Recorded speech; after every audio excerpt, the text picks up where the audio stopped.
Hello, my friend. If you are a sensitive individual energetically, you're in public spaces, you go on the bus, especially after work, and all of a sudden you get really drained, really you start to lose your energy and you plummet. I mean, you plummet out of nowhere, you get really tired and you start feeling like you're falling asleep. There's probably people around you, you're taking the energy. They could be energetic vampire, whether they know it or not. But long story short, the main thing we're trying to share here is you're being drained, you're giving your energy away.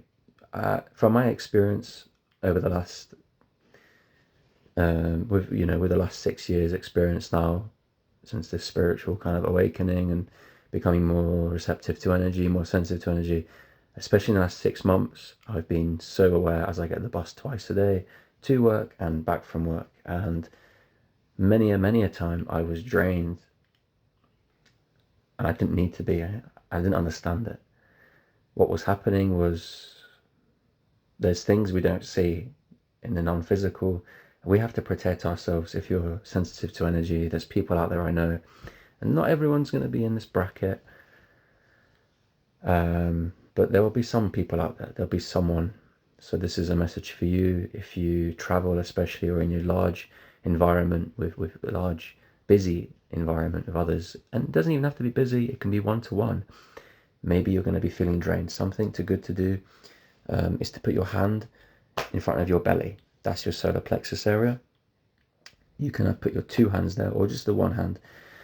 And I'm not going to show my belly now, but you can develop this awareness. Develop this awareness between the distance between yourself and the other people. Separate yourself. If you are sensitive to energy and you feel energy, you're empath, you're a healer, energetic healer, you need to recognize it's good to feel the empathy. It's good to be able to support others through your natural abilities that you can do, and you will continue to do that. You can't change that. Trust me. You will want to change that. You will want to stop.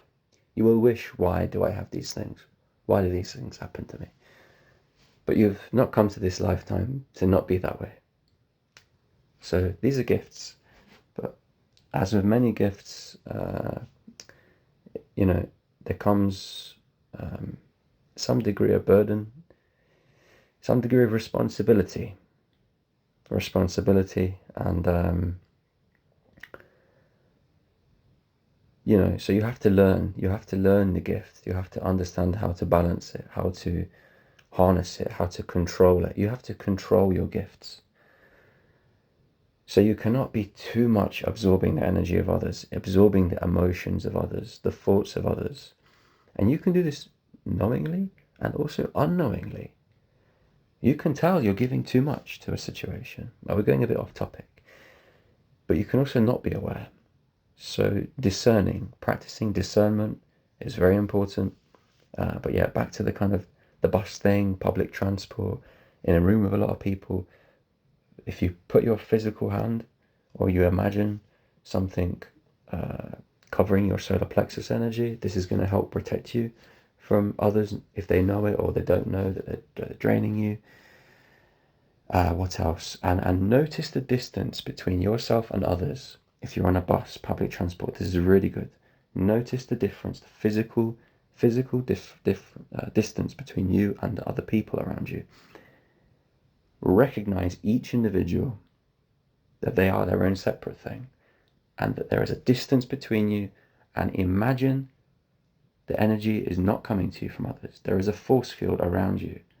This works. I've been doing this for 6 months now.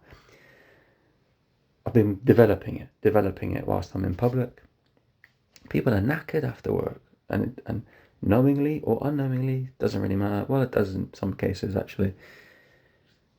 People can be draining us. Yeah, less so the people. I believe it's perhaps the things that they're connected with. I don't fully understand that yet. What exactly is draining us, but the energy goes to them. So if you're a healer, we can channel from the divine, from God, from nature, whatever you like to refer to it as. I believe strongly, from being a Reiki practitioner, connecting to Christ, connecting to Holy Spirit, these things I know so very well, that it's the same thing, to be completely honest with you. I do think it's the same thing, as I'm now referring it to it and thinking it and feeling it, and it feels very similar. And if there's a difference, really the intention and the core as to why we do it, what we're aiming to do, remains the same. And that is the most important thing. Why is it you do what you do? Why is it you're doing what you do? What is the intention? Because it is in the intention where the power is held. Everything is intention. You want to grow something, you want to make a business, your intention is crucial. Your intention is crucial. Because if you don't have a specific intention, you will get to a certain point, but then you're going to learn something. The universe, God, is going to deliver you lessons. Perhaps something will grow, but they will be taken away. You will recognize, you will get to the top. But because you had a specific, potentially, if your intention was not pure, if your intention was not from a true passion, a true love, a true admiration, a true to be creative, to build something, a love that you developed and connected between yourself and this creativity, pursuit, project, you're not going to feel it. You're going to get to the top. You're going to get the millions. You're going to have a successful brand, but you're not going to feel it. It's not going to land with you. You're not going to feel great, because your intention and what you connected with initially was not pure, was not loving for yourself. So you must discover, what is it that you love? You must discover the intention, your why. Why do you do it? Why do you build it? Why do you create it? Many more lessons there are. Keep going. From love. Always. We are all in this together. And we have been programmed and conditioned to fight and to compete and to take each other down. So may we break this and come from the heart space, my fellow brother and sister.